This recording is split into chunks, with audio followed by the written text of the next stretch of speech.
Every-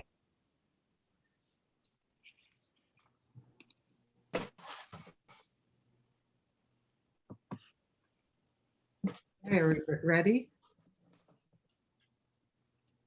to start? Hello, Well, everybody. Wait till everybody.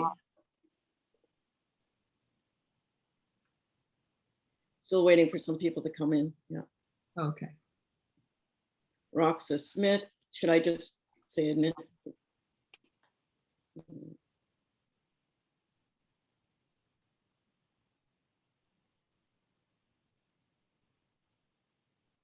Hi, everybody. Okay, is everybody in? Just letting 2 more people in. Okay. Well, Odette you can keep your eye out on it. Yeah, Odette will continue to Yeah. let everybody in. Hello, I just want to, off the top, just let you all know that we need everyone to, who's tuning in, to mute themselves and turn off their video. Everyone can post their questions in the chat box and we'll monitor those. The conversation will last approximately 45 minutes and with another 15 minutes at the end for questions. And we will end at 8 p.m. sharp. So welcome everybody. I'm Janice Stowerman. I'm the creative director, collaborative printmaker at Russell Janus in Williamsburg, Brooklyn. Russell Janus is a project space started by my husband, Russell Steiner, and myself in 2014, based on our decades-long experience as artists in Brooklyn. We take a cross-disciplinary approach, facilitating and exhibiting projects that we find interesting and relevant. Most recently invited Margaret to make work on our press, accumulating in our current exhibit, Almost Enlightenment, Monoprints in Ceramics by Margaret Lanzetta. I'd like to introduce one of our panelists, Madeline Filioun, PhD curator of prints at the New York Public Library. Madeline oversees the New York Public Library's Spencer collection of manuscripts, fine illustrated books, and livres d'artistes, as well as the print collection, which now holds well over 200,000 prints in a broad range of media. A specialist in early modern printmaking across Europe, her articles have appeared in leading scholarly journals, as well as in numerous exhibition catalogs and essay collections. At the library, she has organized a wide array of exhibitions, including Printing Women, a survey of women printmakers from circa 1550 to 1900, Love in Venice, and A Curious Hand, the prints of Charles Henri Girard, together with Meredith Martin, NYU, and Nina Dubin from the University of Illinois at Chicago. She is currently working on a show that will open in the fall of 2022 about the satirical representations of the economic crash of 1720, a catastrophic event that coincided with the collapse of the South Sea and Mississippi companies. A related book co-authored with Martin and Dubin titled Meltdown, Picturing the World's First Bubble Economy has just been published by Repulse Harvey Miller. Our next panelist is Julia Kunin, an artist living in Brooklyn, New York. She earned a BA from Wesley College and an MFA from the Mason Gross School of the Arts at Rutgers University. Julia has been traveling to Hungary for her work since 2009 and has worked with the community there since as a home away from home. She is on the board of FIRE, an LGBTQ artist residency on Fire Island. Her recent solo exhibitions include Mechanical Ballet at Kate Werble Gallery, New York, and Rainbow Dream Machine at McLean Gallery in Houston, Texas. Julia has an upcoming 2-person show at Mother Gallery in Beacon, New York. She will have work with the McLean Gallery at the upcoming Dallas Art Fair, and currently has lamps at Ralph Pucci International. And our artist this evening is Margaret Lanzetta, a New York-based artist using cultural significant pattern to explore issues of political power, spirituality, and migration. Lanzetta has exhibited at the Museum of Modern Art and the National Museum, Bangkok, Thailand. Other recent exhibitions include Denise Barnes Fine Art and Elizabeth Peskin Gallery. International exhibitions include the Kochi Biennale, India, and Gallery Art Spaces in Tokyo. Rabat, Morocco, and London. Awards include 3 Fulbright fellowships in various countries, 3 residencies to McDowell, and a single residency at the U Cross Foundation. The British Academy in Rome, Greenwich House Pottery, Dieudonné Paper Mill, and a permanent MTA subway commission. Her works are held in numerous collections, including the Museum of Modern Art, the British Museum, and the Victoria and Albert Museum in London, the Yale University Museum, and the Harvard Museums. Lanzetta divides her studio time between New York and various international studios. Okay, so Margaret, so Okay. you're on. Okay, So- just a reminder, if anybody joined after Janice started, to mute your video and mute your microphone for now, and you can post comments in the chats. So hi, everybody. Thank you all for coming tonight. And really a big thanks to Madeline and Julia.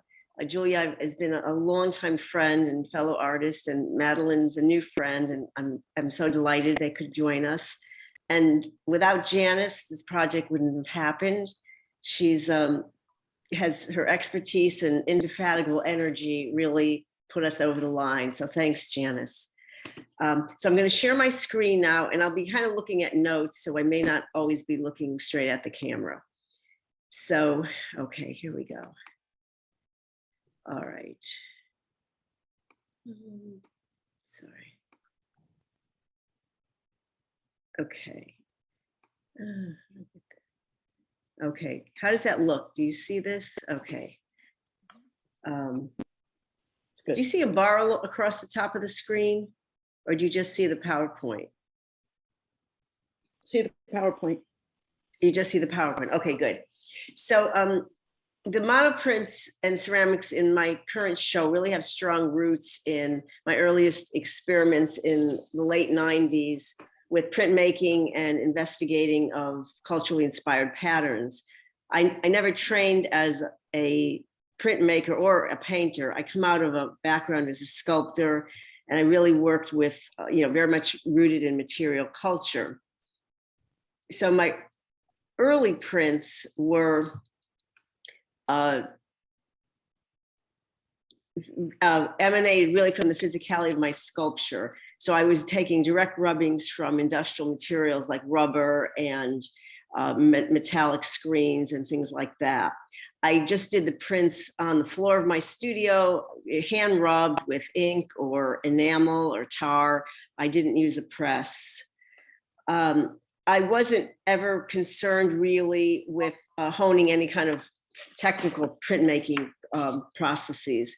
I really wanted to integrate printmaking into the larger aspects of art making and my own ideas. I began printing on 7-foot translucent mylar scrolls that was echoing the human scale that my sculptures at the time were, and also it referenced, I had a very long interest in textiles as well as Asian scroll painting. This is a detail on the right, and the image on the left. And the image on the left, it was printed with silver enamel on refrigerator grills and concrete blocks.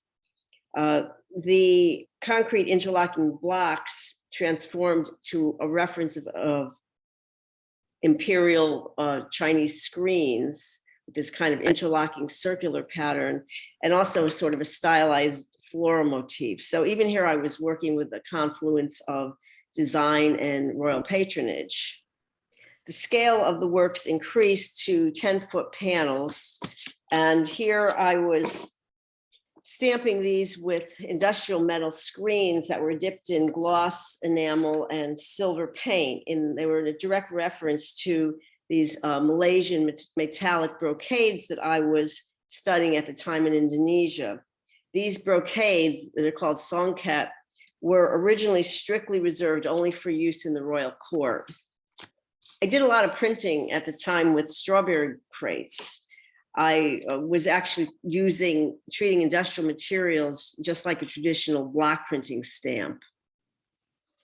Echoing the decorative arts where patterns migrate from medium to medium, I began to blow up the scale of the patterns. And these are strawberry crates that I blew up to 22 by 30.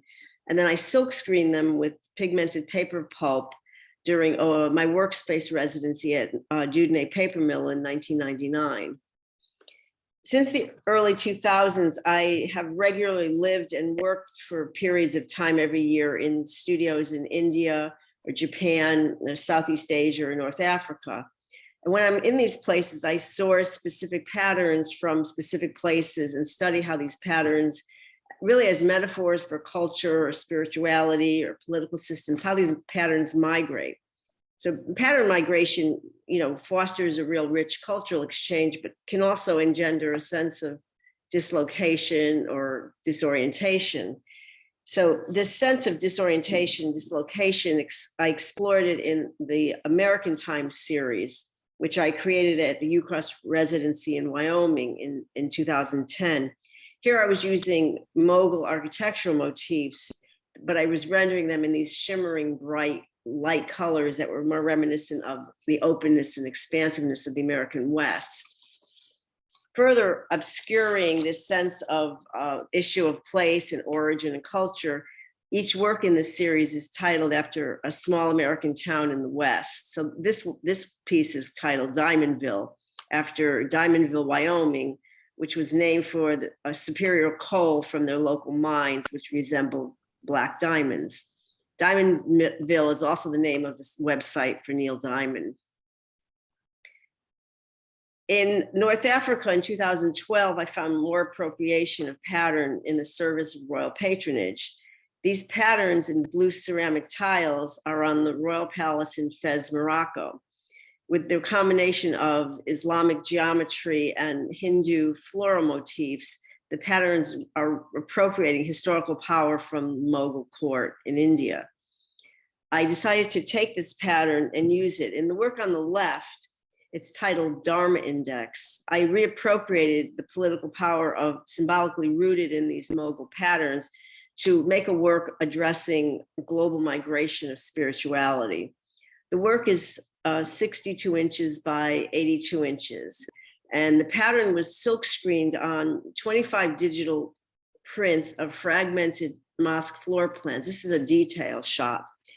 I chose floor plans of contemporary mosques in specifically non-Muslim countries like India, like Italy or the United States or Germany.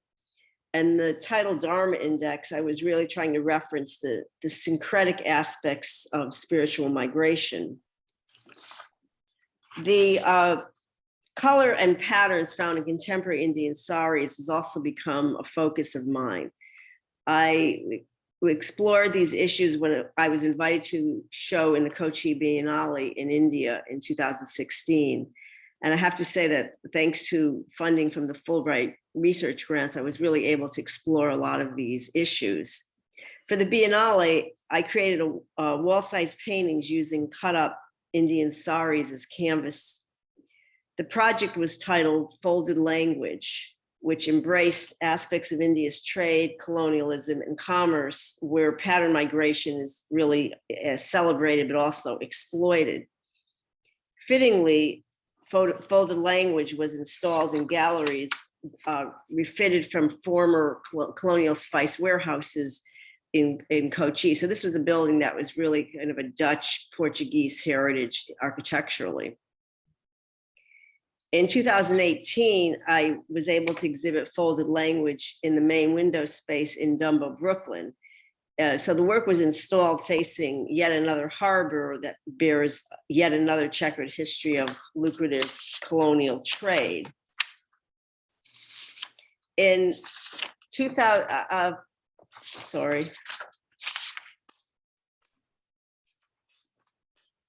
I continued to explore patterns and political and social dichotomies as one of the first invited artists in residence at Greenwich House Pottery in the Village in 2016. I chose to make crowns in a larger than life scale.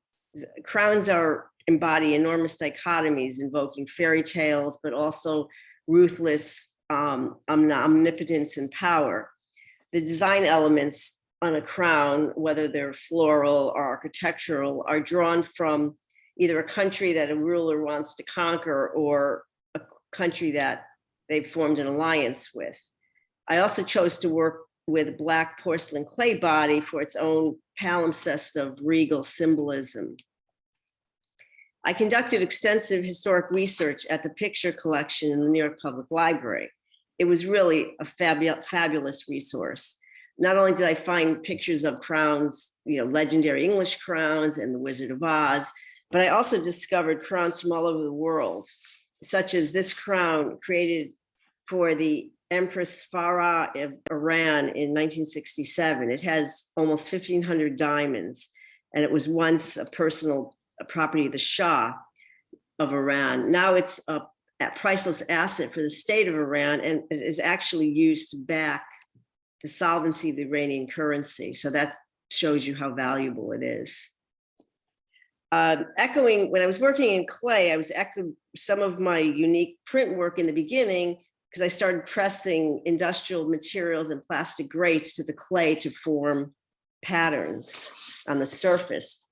This is the English coronation crown of 1601, and it's decorated with French fleur-de-lis and German Maltese crosses, England's strategic alliances. These borrowed design elements really become testaments to place and conquest and cultural migration. This is black porcelain. It's 15 inches in diameter and it's 20 inches high.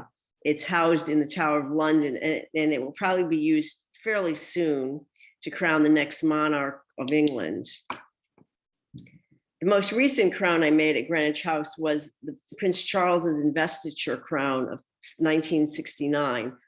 Its oval elongation is really, I loved it because it's kind of this very mod 60s style, but it still has the French fleur-de-lis and the Maltese cross. It's 13 inches in diameter and 14 inches high. When Janice asked me to work with her, I decided to return to my earliest approach of using a 3D sculptural object as a source for 2D work. I really wanted to imbue the prints with different conceptual possibilities. I worked from the physicality of the crowns. I cut plastic and paper templates and created actual object matrices from which we printed. The use of the plastic the matrices kind of almost embossed the surface and really charged the prints with a palpable physicality. Janice's expertise was really invaluable. It was the first time I had ever worked with a press. We created 29 unique prints and 5 artist proof. They're 22 by 30 on Reeves BFK paper.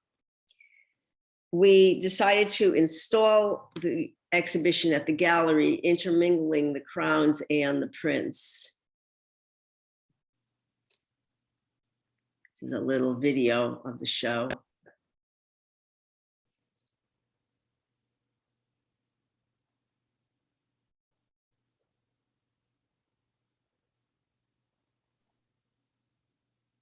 And this is how the show looks from the outside.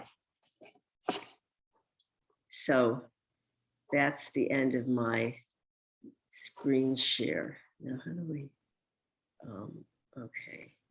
All right. Okay. Okay. Wow, Margaret, that was amazing. I just loved your presentation. And I just want to say to everybody out there, if you get a chance to actually go to the gallery, I recommend that you do, because there's no comparison, as we know, to seeing it in person. And I also just want to say that I'm really happy to be on this panel because Margaret and I, we taught together and we followed each other's work since probably 1997. So I'm so happy to have been invited to, participate. And Janice and I know each other from the late 80s. I believe early 90s. And then we worked together on projects. And so it's a wonderful reunion. And I'm so happy to meet you, Madeline, and learn about your expertise. And, I work in ceramics, as you know, but I do all sorts of things. And that's not the only reason, why I love this show. But I just have to say, personally, when I walked up to it, it really felt like a jewel box. And because it contains these jewels. And in fact, the place that contains the crown jewels at the Tower of London is called the Jewel Room. So I felt that it also echoed that concept. And then on the other hand, when you look around, you see that not all of the crowns are royal crowns. So all of these characters are having a conversation with each other. That's how I felt. There was sort of this ghostly presence of, from Jughead to Glinda, the Good Witch, to Princess Diana, to Napoleon, all together in this tiny space. And they would never have been together, ever, class-wise, historically. And I just think it's a brilliant, beautiful installation. And beautifully crafted. Thank as you, well. Julia. Welcome, and we could talk about the craft. But my first question for Margaret, because I felt that this is very different. It's the same, it's related to your interest in patterns and culture and power and politics. But my question first to her was, why did you choose crowns? And you could say, why crowns, why now? Or how did you come to that image and concept? I had been collecting images of crowns. I had a folder of them for quite some time before I was invited for Greenwich House. And when I was invited to work there, I know that there's much abstract work done in clay, but my first idea of working in clay would be to make a real object, something that we recognize, and which is really different from anything I've ever done. I don't ever make pictures of things. Everything I work with is abstract. So I took it as kind of a challenge, which is something, I'm always really interested in trying new approaches or new things in my work. So I thought, why not try making a three-dimensional crown out of clay? And that was really, so it was really the challenge of the material. And also I was very interested in all of the dichotomies embodied in crowns. And that kind of grew out of my own work over the years anyway. Always interested in the push and pull of things. Yeah, if any of you others want to jump in, but I will follow this up with another question, which is, now you've done all this research about crowns and the symbolism of the jewels and what each jewel means. But when we look at these crowns, we see them monochromatically. We see the form, the value, the glitz and glamour and power is almost washed away because you've neutralized it with this black, heavy, brutal surface, which equalizes all of these. But could you talk a little bit about the symbolism that you discovered as you went along with your research? Well, one of the reasons I chose to make them black is because I wanted to make a larger statement with the crowns and not have people get bogged down into whether these are rubies or emeralds, or I wanted to kind of put them all on the same plane. So whether it was Jughead's comic book hat from Archie Comics or the coronation crown of England, I wanted to have the scale similar, and also kind of, it's like when you went to Catholic school and you wore a uniform, the uniform, uniformed everyone. And that's one of the reasons I wanted black, but also black, has in the West is associated with death, and it's also a heavy color. And then in material wise, porcelain was prized for being this beautiful white translucent clay, and it took color beautifully and everything. So in making them black, it was a real direct statement to contradict what porcelain is known for. Why it was so famed and so treasured and valued in the ancient world. Yeah, and it was so valuable. It was seen as likened to gold. And as you know, Meissen worked for years and years to try to replicate it, and so did the English, and it was imported. And the other thing we were talking about the other night is the interesting thing about the fact that they're black reminds me of the fact that, when Johannes Butker first really worked and developed porcelain for Meissen, he was basically an alchemist, and he claimed that he could change lead into gold. As a result of this lie, which proved he could not actually do that, he was imprisoned by Augustus the Strong. And when he was there, he asked for the ingredients so that he could try to make porcelain. And he did. And so what I love about it is that, yes, these are porcelain, but they feel heavy like lead. You know, they communicate something completely different. And I know that, do you want to talk any more about how you made the crowns, like what the process was like for you in terms of working with material? Well, it was Clay? it was a completely different process. And I think we mentioned the other night that I used to sew as a kid. So I was having to make patterns. And I had my tape measure from when I was little that I used to use when I sewed, because I all of a sudden realized I had to be making flat patterns that were going to have to be transferred and translated into the round, which was exactly what, you know, you do when you sew clothes.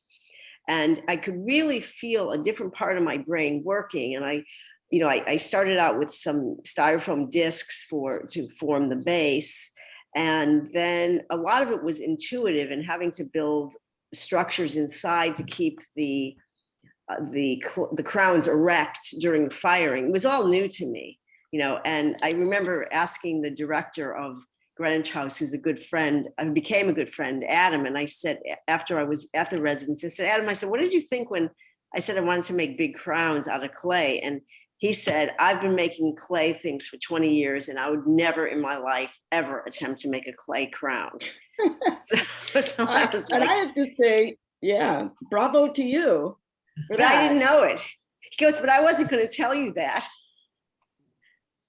Sorry to interrupt, but I think you bring such a freshness, and a lot of people who come to the discipline without having any experience with clay or little experience with clay, they're the ones who, you know, are the most daring and take chances and come up with ideas that somebody who'd been working in it for 20 years might never have thought of. And, you know, I think that's really important for us to keep pushing. I mean, it was great. I used, the historical crowns are based on real crowns. So I worked from photographs, and it was also a challenge because crowns, especially the tiaras, are so delicate, and translate that into clay was kind of, you know, was a challenge, and figuring out what elements to simplify, what elements I had to make thicker, you know, et cetera, et cetera. So it was great. It was a really interesting experience as an artist to move into a completely different medium. Yeah, and I think there were press molds. In fact, press molds, you know, you make the porcelain mold and you press the clay in, right? Yeah, but most of the, like, for example, with the fleur-de-lis and the Maltese cross, I made little press molds because I was doing a lot of those. And the main structures of the crowns were hand built, and some of the details, if there was a lot of repetition, like the pearl beading, I made little press molds. But I was using industrial materials for a lot of those, like using industrial materials to make the molds, and then putting the details on. So it was a real like, kind of like when I first started doing prints, it was a real ad hoc, like figuring it out and, you know, flotsam jetsam ideas of how whatever was going to get the images, you know, get the clay pieces on. Yeah, no, it worked. Just like your whole process also with regard to the printmaking process was also very experimental. And I wonder whether you want to talk a little bit more about the experiments that you conducted with Janice in that regard. Yeah, well, I mean, there was a lot of sort of, I think, switching things out and using half printed matrices and sort of running them through the press again. And it sounded very, very fun, very sort of ad hoc, very sort of very unplanned in many ways, which I think where you kind of find these sort of these wonderful accidents that happen that then become, you know, amazing artifacts.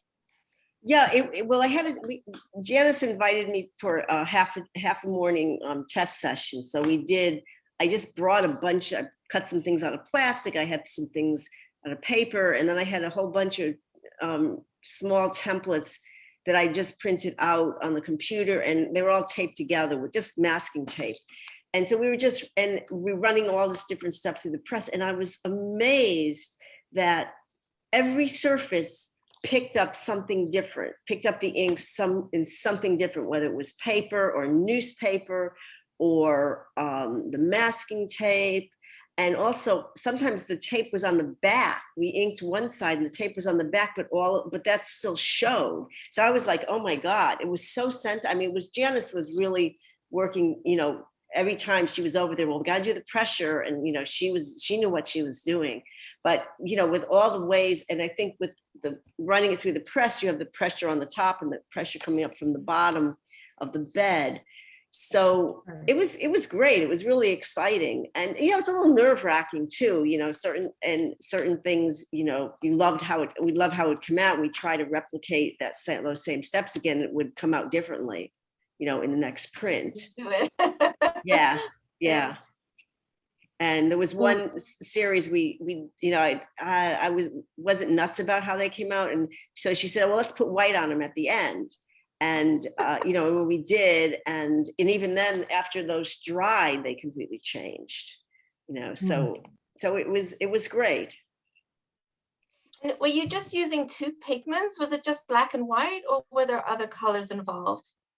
Just black. Just black, except for those. Black. Yeah, just those few at the end. God, right. Somehow I thought you was using white ink as well. That's crazy. No. Yeah. Anyway, I come into your material as a sort of a historian, art historian, somebody who focuses on the history of printmaking. And one of the things that really struck me in your pairing of your monoprints with these crowns is the way in which it sort of evokes the roots of printmaking in goldsmithing. And as I'm sure many of you are familiar, the creation of engravings in the late 15th century was really largely pioneered by goldsmiths and metalsmiths. So when you put together these prints together with these crowns, I think there is this sort of evoking of that tradition, because the crowns are of course also would have been made by goldsmiths in their day, right? It's I love this pairing of your monoprints with the plume crowns, and I think it does this wonderful job of making that illusion. But I think as Julia was also mentioning with this whole story of the history of porcelain, it's also nuanced by this other history. So these interwoven histories are just so lovely. Here, what she was talking about with this porcelain as being referred to as white gold, and it had been invented in the 7th century in China, and the Western cultures were just mad about porcelain, mad about it. A friend of mine at NYU, the person I actually wrote this meltdown book with, one of the co-curators I have on this forthcoming show as well, she studies porcelain and these porcelain rooms that were created throughout Europe, and they're nuts. They're just these rooms that are just covered in porcelain. But again, what I'm thinking here is the way in which those rooms were really designed, much like the crowns, to sort of convey ideas of dominion, sort of power, and this sort of extravagance, right? Because this material at the time was extremely prized and very expensive. So I just love the way those two histories work together. And I wonder whether you have any more thoughts about that. Well, one of the idea, what's behind also what you're saying is this, the embodiment of power and omnipotent, ruling. And what was always crazy to me is these crowns and these porcelain rooms and all things. They were made, and the goldsmiths, they were mostly anonymous craftsmen making objects and crowns to commemorate historical dynasties. So it was like the least famous making something for the most famous, in the world. And I think the the political and social dichotomies embodied in these luxury goods. I mean, it hasn't, you know, when you think about, like, there were crowns that were made, I studied some crowns that were made in Peru for actually Spanish Baroque cathedrals, for the statues there. And but the gold was mined, you know, by slaves. It was gold and emeralds, because that was what was in the Andes. There was really rich in emerald mines. So they're mined by slaves for an object that's going to be in a sacred cathedral. And, you know, and even today there's this, you know, these conflict-free diamonds, or they're, you know, they blood diamonds. So they're diamonds being mined by basically quasi-slave conditions, but also they're, you know, funding rebel, you know, rebel terrorists are being, you know, usurping the, you know, the money from diamond mining and gold mining. So this conflict of, you know, the rich and the powerful and the underclass that these objects all embody, it still continues. It's not like a past idea.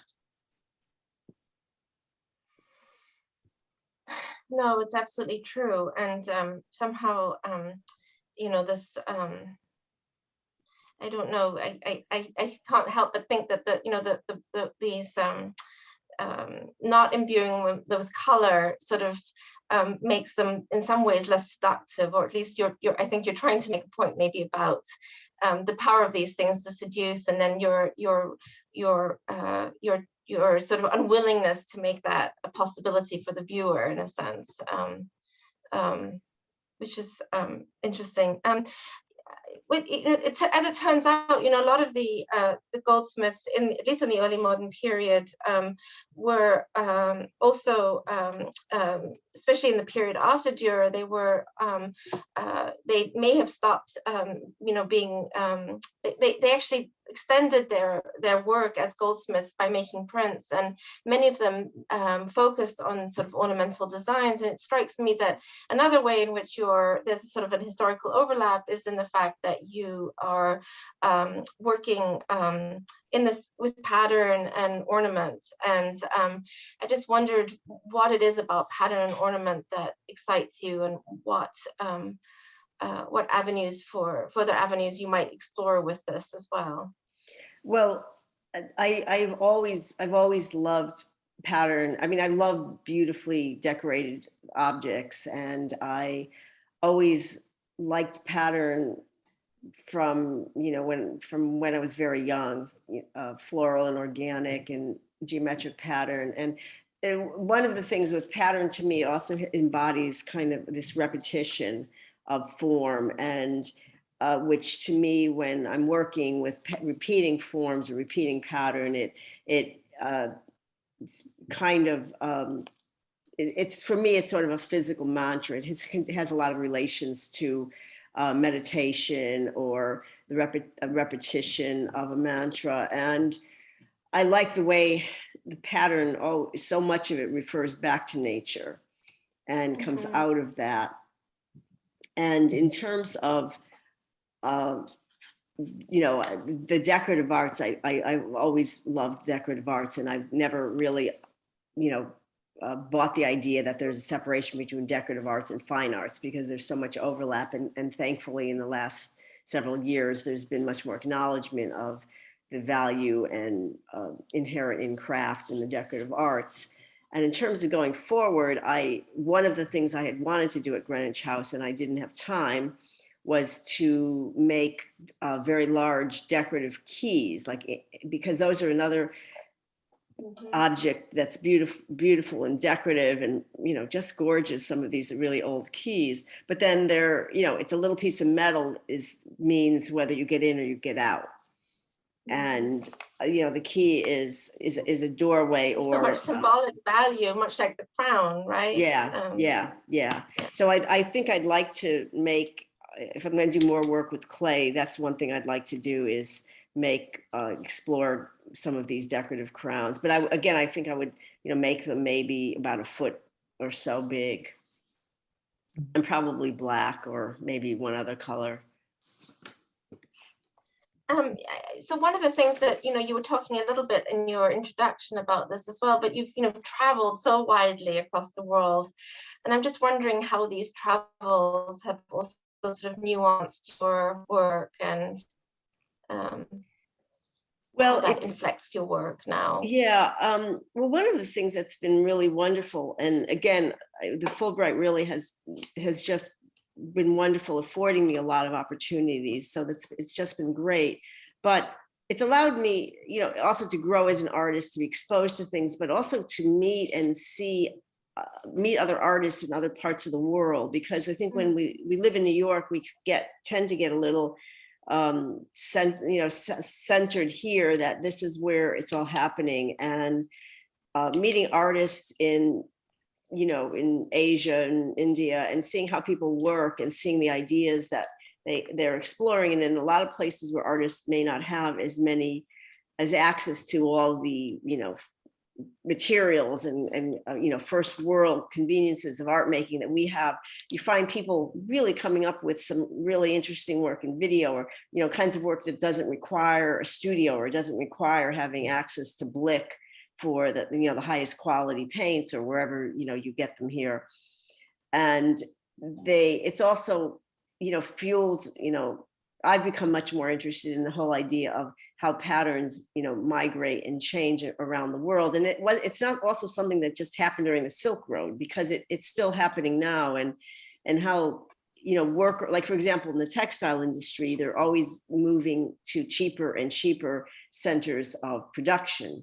So this spurs, like Bangladesh has become much more of a place for textile production than say India, because it's cheaper. So what does that do to people? So that's spurring like economic migration of people, so, and even still today, I mean, what's the easiest thing for, refugees to carry, or, as a bag of clothing? Then, it's a portable, a portable thing. And so all of, spending time and living in other parts of the world has really, enriched my knowledge of these kinds of things. So I'm going to jump in here. We have a few more minutes, but I just wanted to say a few things. First one, I was just, inviting Margaret to our space to make prints was, I was interested because in her own studio practice, she prints, like she takes, her early work, she's taking prints off of existing objects, or she would, made crude silk screens from images of textiles that you would, use in your studio practice, but not so much for, to create an edition of something, but was really as a drawing process. So I just wanted you to talk a little bit more of that. And, because that, to me, it was interesting that you already had that thought process, and then coming, to a studio where there was a press that allowed you to technically do something else. Again, not necessarily to create an edition, but you're using, you created an image in this sense, but then you're somewhat kind of like stamping it, in a repeated fashion, rather than interested in making multiples of the same. So could you talk more about how, that printmaking practice already exists?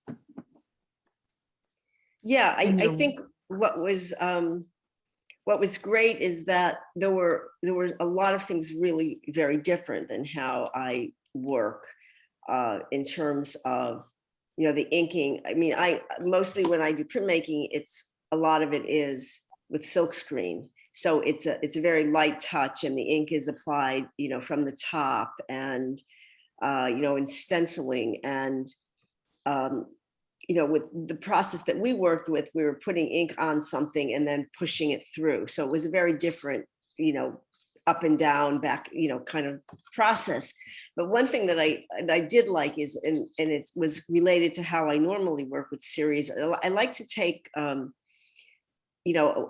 couple of different patterns, maybe in work in one series, and then I really enjoy pushing that and seeing how many different ways I can mutate that, or how many different ways I can come up with an image related to just say one or two patterns. And I felt like we were doing that with the crowns because some of them are on very light backgrounds and then the crown's dark, and some of them are on bright, dark backgrounds, and the crown is light. So we were taking this, so it was again, a small vocabulary and pushing it in all these different ways. And so that was really, it was great just to see how many, and like we said, we were just using black ink. So, depending on how many times you ran through the press, the ink got lighter and lighter until we had a couple that were very light. They just looked like kind of illustrations in a book. And then the lines on the tape, on the surface of the plastic matrices always came out a little bit differently. So that was, that was really exciting for me. Right. I always like in creating monoprints is like traveling, because you have the ability to explore a same image quickly in many different ways by just the physicality, different, hundreds of different options for each, generation of the print that you can go. So, but it reminds me as you speak about your experience in, traveling different parts of the world, or, I don't know, there's a connection there for me in terms of a way of approaching making the images in the world. But I mean, you were great because, like I said, I'd mentioned before, but you were all, often you were adjusting the pressure, or, saying, well, we should run it through this way or that way.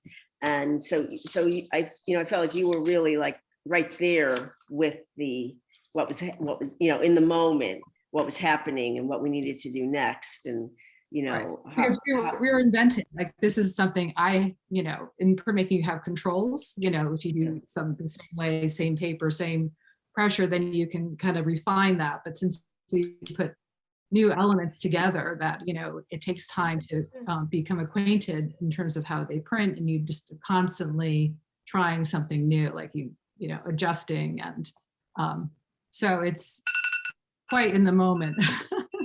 And, so anyway, so I just, we're at 7:47, and I just wanted to open it up if anyone has questions I would like to ask about the exhibit or the project.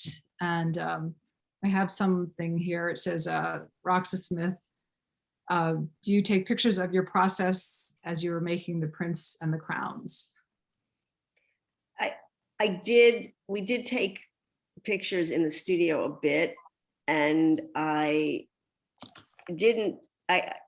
guess you took a little more than me, and Odette was great because she came in and started snapping pictures.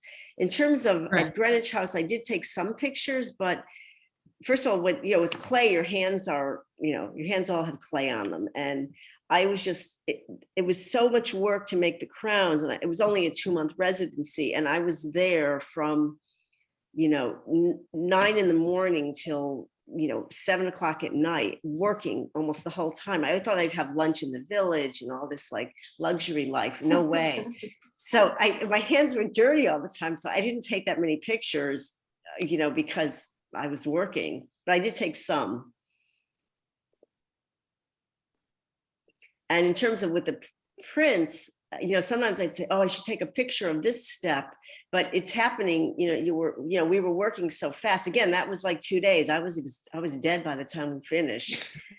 But I do want to say that we did, like you said, a half day, which was our initial test session.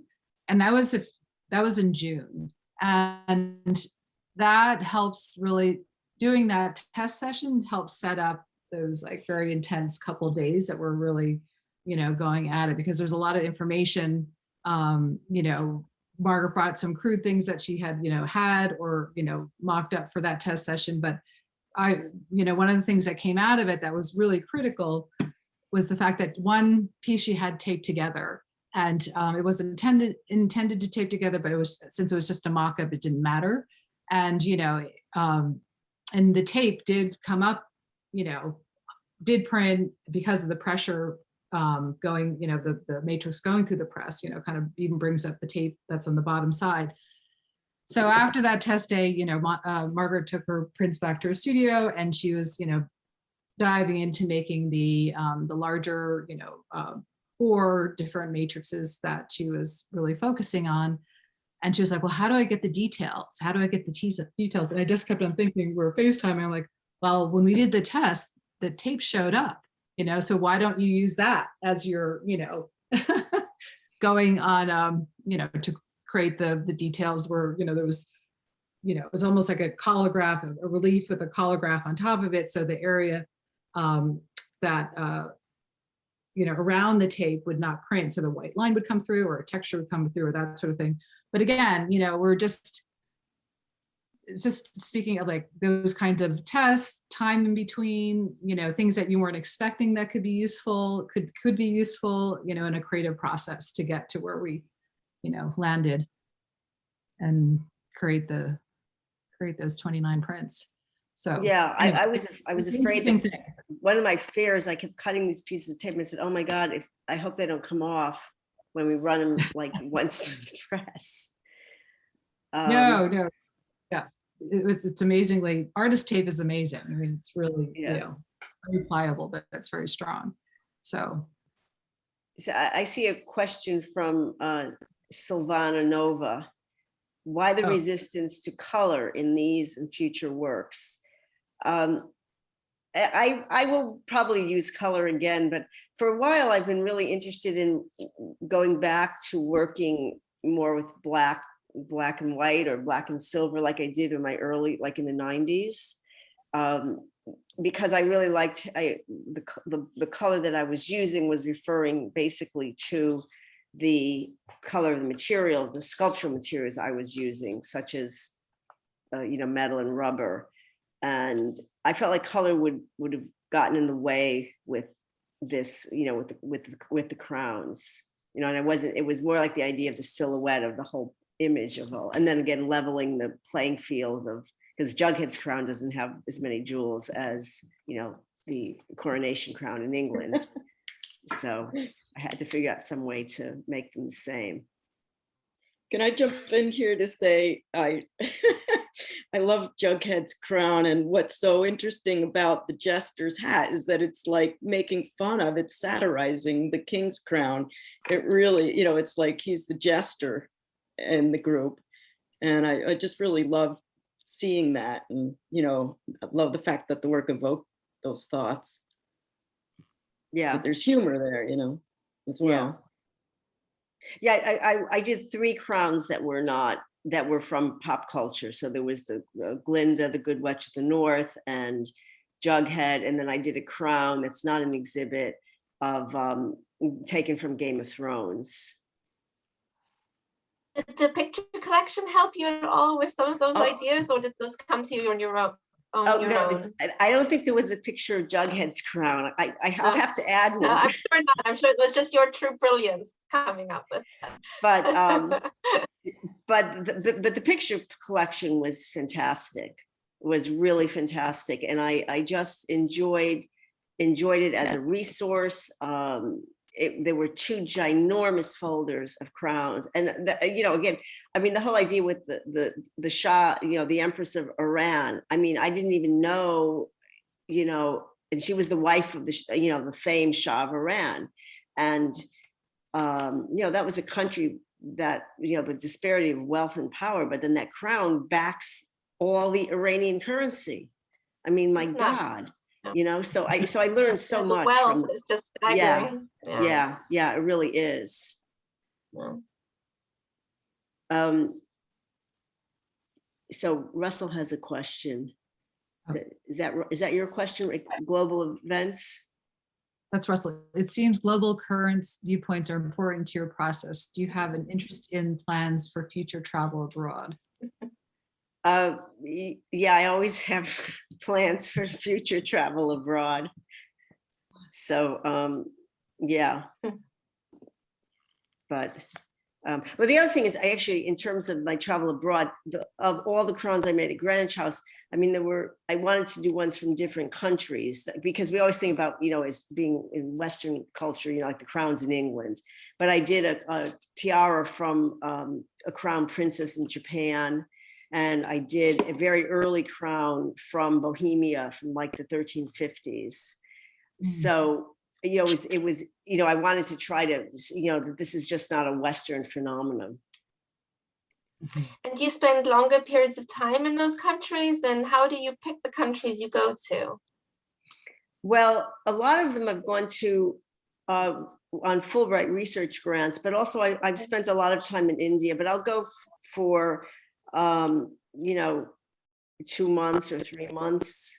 But I mean, I go and I don't, people think I go and travel around. I don't, I go in one place and I have my little, I've got it down now in terms of being able to bring materials to work with and, kind of, and actually, believe it or not, I've had silk screens made in so many countries, because especially in, like a country in India that, they still silk screen wedding invitations, I mean, so it's still yeah, so you can always find. There's an artisanal sensibility there. You can, and sometimes I actually bring my own mesh because I use different grades of mesh in terms of openness. So I'll bring that, I can just throw, it weighs nothing. I can throw like a half a roll of it in my suitcase.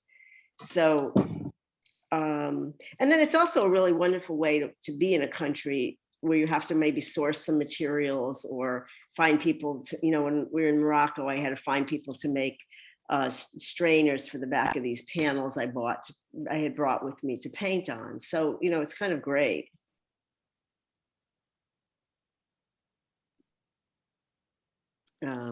Very, very exciting. I love hearing about your travels. It just makes me want to go back out there myself. Well, Julia's no stranger for working overseas. She does so much of your amazing ceramic work. You've been going to Hungary for years. So yeah. Maybe you've really established a working studio there, which is really fantastic. It's been great, but I agree completely with the points that you made about why it's important. What's been helpful about traveling elsewhere is to get out of the bubble of New York and widen our horizons, and just getting another look at another world view. It's really important. I became, I guess, obsessed with Eastern European history, but I feel like I don't know anything much about India or North Africa, and I'm so excited to hear about what you've done there. I know we only have 3 more minutes, but I wanted to make one more point, which is kind of a non sequitur here. But when I saw the images on the wall and the actual crowns, something I couldn't quite put my finger on it. I thought first that they looked like manuscripts unfolded in the room. But then I realized that when you look at the marks underneath ceramics, you often see a crown. And so I was like, why was a crown used as a mark in so many porcelain companies? And I couldn't find the reason, but I can only imagine it's because it had the royal approval or was the royal service of so-and-so. Royal Dalton. And Minton. And so I thought, oh my gosh, what an incredible connection you've made serendipitously. Well, I wonder whether it isn't that connection though with the white gold, with porcelain manufacture, that somehow it's evoking the sort of the riches of those objects, or associated with those objects. I don't know. Right. Seems like, yeah. Well, I did a series of paintings and I titled them Rain Marks, and they were all about fragmented patterning. But rain marks were, you probably know this, Julia, but they were this stamp that they put on the bottom of Chinese porcelain to mark it, to designate which dynasty the piece belonged to. And it was a way of dating the piece. And when I was living in Singapore, in the museum, they had, in one of the museums, they had a whole collection of these stamps and of these rain marks. So I thought that was great. I saw Leslie Kirby had a question. I'll just answer quick. Would you consider making the prints bigger, almost like heraldic banners? And what I did a piece for a collaborative piece for Norte Mar dance. I collaborated with Mari Mead, a choreographer, and I actually made banners. And Leslie, those were based on heraldic banners. And they were big, large silkscreen banners. And what I realized is, what I found out from my research is that different size banners were for like a noble, an earl could have a certain size banner, a knight had a different size banner, et cetera, et cetera. And I worked with kind of geometric patterning, and they were kind of shaped like banners, and then the dancers, you know, use them kind of in swirling motions and stuff. But I'll make larger prints when Janice invites me back. You can go a little larger. Next size paper. Okay, so it's 8 o'clock and we need to wrap it up. I want to thank everybody, Margaret, Julia, Madeline, Odette, for being there. It was Thank you. Well, thank you Love all. Thank you all. This has It's been, really this has great. been really great. And thank you everyone for, It's a really beautiful show. You should all go and see it. yeah. Okay, thanks. Okay, good Bye, night, everyone. Thank everybody. you so much. Okay, Bye. okay, bye, bye.